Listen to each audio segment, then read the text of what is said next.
Salut à tous, aujourd'hui on se retrouve pour une nouvelle vidéo dans laquelle on va essayer de définir votre niche. Ou du moins je vais essayer de vous donner des indications pour que vous puissiez définir votre niche et surtout définir votre projet par rapport à votre site e-commerce. Donc je rappelle une chose ultra importante qui est vraiment la base, c'est qu'on va se concentrer sur la valeur qu'on va apporter à nos clients. Le but ça va être de répondre à un besoin spécifique pour une cible spécifique et bien définie. Voilà, donc là je vous ai fait un tableau, donc le tableau est très simple, vous allez le voir, et l'objectif ça va être de remplir ce tableau. Donc la première chose, ici la première colonne ça va être la niche. Donc là, moi je vais vous inviter à mettre les idées de niche, toutes les idées qui vous passent par la tête. Alors comment trouver des idées de niche? Déjà, réfléchissez, allez voir sur des boutiques déjà, allez sur Amazon dans les catégories, etc. Vous allez facilement trouver des idées de niche. Allez voir également par rapport à vos proches, à votre entourage, demandez, essayez d'avoir des idées. Donc là, typiquement, moi je vais vous faire une liste très rapide comme ça de tout ce qui me passe par la tête. Donc vous pourrez prendre par exemple le yoga, vous pourrez prendre la pêche, le golf, les femmes sportives. Voilà, vraiment, mettez-vous pas de limites. Même si c'est des trucs qui peuvent vous paraître un petit peu bizarres, voilà, mettez-le quand même. Moi là, je sais pas, par exemple, on pourrait mettre, je sais pas, les baleines. Oui, c'est bizarre les baleines, hein, mais bref, je sais pas, je viens de penser à ça, mais bref. Ça peut être, je sais pas, les chiens, les chats. Bon, là, je mets des niches quand même assez, assez concurrentielles déjà. Et vous allez voir que même si on part sur des niches assez concurrentielles, il va y avoir moyen de se différencier après. Mais bref, on verra ça après. Voilà, bon, il y en a déjà assez. Je vais pas commencer à faire une liste non plus de 46 niches. Mais vous avez compris l'idée. Donc là, en fait, j'ai mis niche, mais c'est pas vraiment des niches, c'est plus le thème de la boutique. Et en gros, l'objectif, ça va être de spécifier cette niche via les autres colonnes. Donc la deuxième colonne, ça va être le besoin ou la passion. À quel besoin vous allez répondre? Donc là, on pourrait aussi formuler ça de cette manière. Quelle problématique vous allez résoudre chez les gens? Donc là, pour le yoga, par exemple, au niveau des besoins, ça pourrait être, je sais pas, être plus zen. C'est un peu abstrait comme truc, mais bon, voilà. Ou, je sais pas, perdre du poids, ou se sentir mieux dans son corps. Donc moi, je vais pas l'écrire, sinon ça va être trop long, mais voilà. Essayez d'identifier des besoins, des passions, etc. Pour la pêche, ça peut être avoir des articles... Enfin, pour la pêche, qu'est-ce que je pourrais mettre en besoin pour les pêcheurs? Je sais pas, pêcher mieux. Genre améliorer son rendement au niveau pêche, pêcher plus de poissons, voilà, par exemple. Ou avoir moins froid l'hiver quand on pêche. Bon, là c'est vraiment très spécifique, ça, mais... Au final, c'est pas si bête. Tu vois, par exemple, on pourrait faire une boutique pour proposer des vêtements pour la pêche, en séparant bien été et hiver. Donc faire une rubrique les vêtements pour l'été, donc pour la pêche l'été, et les vêtements pour la pêche hiver. Là, ça c'est une niche qui pourrait être intéressante. Donc voilà des exemples. Pour le golf, on pourrait mettre... Alors le golf, c'est assez compliqué. Comme niche... On pourrait vendre des accessoires de golf, je vois pas trop à quel besoin on pourrait répondre là. Donc on va supprimer le golf, c'est plus simple. Les femmes sportives, donc par exemple, encore une fois, perdre du poids, améliorer l'endurance. Je sais pas, mettez vraiment tout ce qui vous passe par la tête, par exemple les leggings. Je sais que les leggings c'est un truc qui marche bien. Alors c'est pas vraiment un besoin, une passion, donc c'est un peu bizarre de mettre ça là, mais... Voilà, par exemple, avoir un meilleur corps. Voilà, vous allez essayer d'identifier des besoins et des passions. Alors baleine c'est très bizarre, mais je sais pas, il y a peut-être des personnes qui sont passionnées par les poissons, et spécifiquement par les baleines, donc vous allez pouvoir faire une boutique de produits dérivés par exemple autour des baleines. C'est une idée, hein, bon c'est bizarre, hein, mais je pense qu'il faut étudier le marché avant de se lancer dans une idée pareille, mais j'ai déjà vu des boutiques voilà, dans des niches comme ça. Donc là, bon, si on reprend la niche des animaux, les chiens, chats, évidemment là, besoin, je sais pas, avoir un chien qui obéit par exemple, ou un chien qui soit propre dans la maison. Voilà, alors, les boutiques de chiens, c'est un peu bizarre parce qu'il y en a beaucoup, et le problème c'est qu'elles sont pas spécifiques. Et pour moi, le boutique de chien, on peut vraiment encore faire une boutique de chien aujourd'hui, même s'il y a beaucoup de concurrence, mais si on arrive à se démarquer, on peut vraiment proposer quelque chose avec une vraie valeur. Par exemple, je sais pas, moi, j'avais une idée à un moment pour faire une boutique sur les chiens, et moi l'objectif de ma boutique c'était améliorer la relation entre le chien et l'humain. Tu vois, c'était ça on va dire la phrase type de ma boutique. Et je me suis dit, qu'est-ce que je peux proposer pour ça? Déjà, proposer un blog avec des conseils pour mieux élever son chien, éviter qu'il pleure la nuit, comment apprendre à faire ses besoins dehors, ce genre de trucs, tu vois. Donc déjà, tu apportes de la valeur par le contenu. Et puis après, vendre des produits en lien entre l'humain et le chien. Donc par exemple, moi j'avais vu un produit sur AliExpress. Pour moi, c'est un produit qui peut vraiment bien marcher. C'est un produit, une sorte de boîte, enfin de bocal, où tu mets la patte du chien dedans. Tu mets de l'eau dedans, et puis tu peux laver la patte du chien. Moi j'ai un chien et je peux vous assurer que quand il faut laver ses pattes, quand vous le sortez, c'est une galère. À chaque fois qu'il rentre, enfin c'est horrible. Il salit toute la maison. Enfin voilà. Et ça pour moi c'est vraiment un truc qui répond à un besoin. Alors faut voir si le produit marche bien. Moi j'ai juste vu le produit sur AliExpress. J'ai vu des pubs tourner sur Facebook aussi.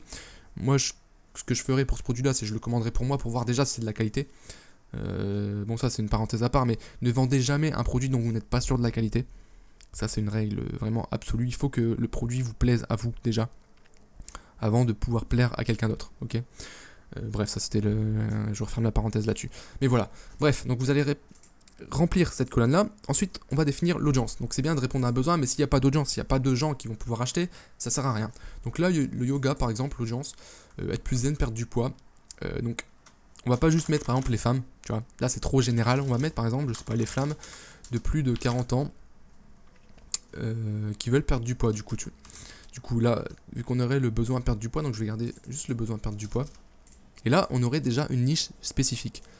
On s'adresserait à un client type, donc les femmes de plus de 40 ans qui souhaitent perdre du poids. Et forcément, quand on va construire sa boutique, on ne va pas s'adresser de la même manière à ce type de client que à toutes les femmes qui font du yoga.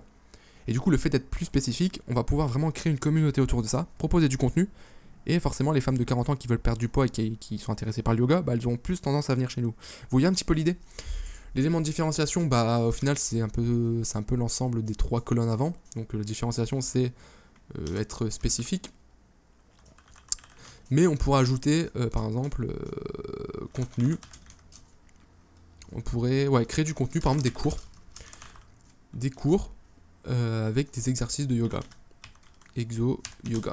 Ça peut être un élément de différenciation. Voilà, il y a peut-être des boutiques de yoga qui vendent juste des produits de yoga. Vous, votre élément de différenciation, ça va être que, en plus de proposer des produits, vous allez proposer des cours avec des exercices pratiques pour perdre du poids pour les femmes de 40 ans. Voilà. Et du coup, la valeur apportée, bah, en fait, au final, c'est un peu l'ensemble des colonnes. C'est-à-dire que vous allez... en fait, cette colonne sert à rien. Parce que c'est... Oubliez cette colonne. Au final, c'est... En fait, vous prenez l'ensemble des 4 ici et vous faites une phrase. Je vais vous noter donc à quoi vous devez arriver, les questions que vous devez vous poser une fois que vous aurez rempli ce tableau là. Donc là je ne veux pas rentrer dans les détails, le but c'est vraiment que vous compreniez l'idée. Là je vous ai donné un exemple avec le yoga et le but c'est que après vous fassiez vos recherches et que vous trouviez vous-même votre niche, les besoins, l'audience et votre élément de différenciation. Les questions auxquelles vous devez absolument répondre quand vous allez créer votre boutique, ça va être celle-ci. Donc déjà, quelle est votre audience cible? Voilà, donc là si on prend le yoga par exemple, on va mettre mon objectif, c'est pour les femmes de plus de 40 ans qui veulent perdre du poids. Voilà. Une fois que vous avez votre audience, il va falloir se renseigner sur l'audience. Donc allez sur Facebook, regardez un peu sur internet s'il y a déjà s'il y a du monde en fait dans cette audience, s'il y a potentiellement des femmes de plus de 40 ans qui veulent perdre du poids. Alors là je pense qu'il n'y a pas besoin vraiment de faire 36 000 recherches, je pense que des femmes de plus de 40 ans déjà... Bon, déjà des femmes, il y en a, donc ça c'est déjà un bon point. Des femmes de plus de 40 ans, il y en a aussi. L'espérance de vie ici en France, c'est autour des 70-80, je pense, donc des femmes de plus de 40 ans, je pense on a de l'audience, il y a de quoi faire. Et qui veulent perdre du poids, je pense, pareil, je pense qu'il y en a aussi. Donc ça pour moi, il n'y a pas vraiment de souci. Si on veut faire une recherche plus précise, il va falloir aller sur Facebook dans le Business Manager. On va pouvoir rechercher une audience beaucoup plus spécifique en mettant le tri par femme plus de 40 ans et en mettant par exemple des pages, des intérêts pour les femmes qui veulent perdre du poids. Bref, là je commence à rentrer trop dans les détails, mais ça on le verra de toute manière plutôt dans la partie marketing. Mais c'est déjà intéressant d'aller voir ça. Mais voilà, donc déjà l'audience cible. Ensuite, quelle est la problématique de l'audience? Là la problématique c'est des femmes... à 40 ans, on va dire on est moins en forme que quand on a 20 ans, quoique après ça dépend, hein. Il y a des femmes de 40 ans qui sont plus en forme que des femmes de 20 ans, mais bref, vous avez compris l'idée. Et du coup, leur problématique, c'est qu'elles aimeraient faire du sport, mais voilà, elles peuvent plus faire, je sais pas, des marathons ou... Enfin, bref, vous avez compris l'idée, elles ont moins de ressources physiques. Encore une fois, c'est un exemple, hein, je généralise pas du tout, c'est juste pour l'exemple. Et du coup, la problématique, c'est qu'elles veulent trouver du sport pour faire du poids, mais elles savent pas trop comment faire. Du coup, votre site va répondre à ces problématiques, donc notamment via les produits que vous allez proposer, mais déjà via le contenu que vous allez proposer sur votre site, déjà via l'accroche aussi que vous allez proposer sur votre site, votre page à propos. Il faudra surtout mettre ça en avant. Notre boutique a été créée pour les femmes de plus de 40 ans, etc. Donc vous pouvez mettre un blabla du genre moi-même, je suis une femme de 40 ans qui pratique le yoga, etc. Alors, évitez de trop mentir, évitez de mentir déjà. Par contre, si vous êtes vraiment une femme de 40 ans et que vous kiffez le yoga, ça peut être intéressant de mettre ça et de mettre votre photo même. Et là, les personnes vont vraiment sentir qu'il y a un humain derrière. Et là, ça va, là clairement, ça va exploser. Là, ça va être génial. Donc, pensez à ça aussi. Donc, la problématique, donc, c'est les femmes qui veulent se mettre au sport. Donc, je vais mettre femmes, sport et perdre du poids.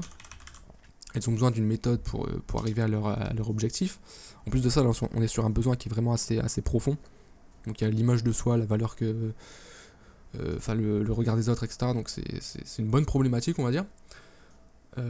Donc, j'ai oublié, vous allez mettre qui ont besoin de perdre du poids. Voilà. Ensuite, on va voir la catégorie. Donc la catégorie, en fait, c'est comment vous allez définir votre boutique. Donc vous allez commencer par « Nous sommes une boutique en ligne proposant aux femmes de plus de 40 ans de perdre du poids. Nous proposons des produits pour cela et des cours et exercices gratuitement. » Bref, c'est juste pour que vous compreniez l'idée. Hein. Là, ma phrase, elle est moche, hein. Elle est vraiment moche. En plus, j'ai fait des fautes, des belles fautes d'orthographe. Mais voilà, c'est juste pour que vous compreniez l'idée. Donc, vous allez rédiger une petite phrase comme ça, avec « Nous sommes une boutique qui fait ceci, cela ». Et voilà. Ensuite, la valeur. Donc, qui fournit des accessoires pour le yoga et des exercices pour perdre du poids, par exemple. Voilà. Et enfin, l'élément de différenciation. Donc, par rapport à la concurrence, qu'est-ce qu'on propose de plus? Nous, on propose par exemple des exos gratuits via YouTube, par exemple, en vidéo. C'est toujours mieux d'avoir des exos via vidéo. Ça engage plus les personnes qui voient les vidéos. Et voilà. Et en gros, là, au final, quand vous regroupez tout ça, vous avez votre projet. Donc, nous sommes une boutique en ligne proposant aux femmes de plus de 40 ans de perdre du poids. Nous proposons des produits pour cela et des cours et des exercices gratuitement.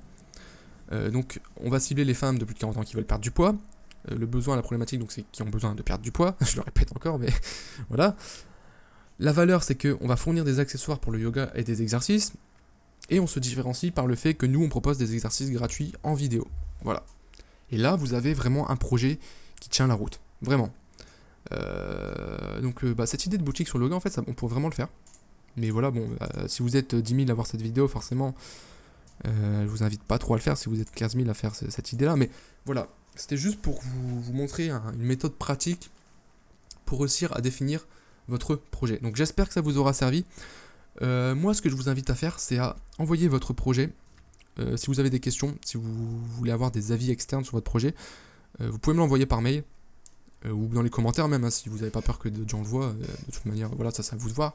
Et je pourrais vous donner votre avis, essayer de vous orienter également là-dessus. Donc, voilà.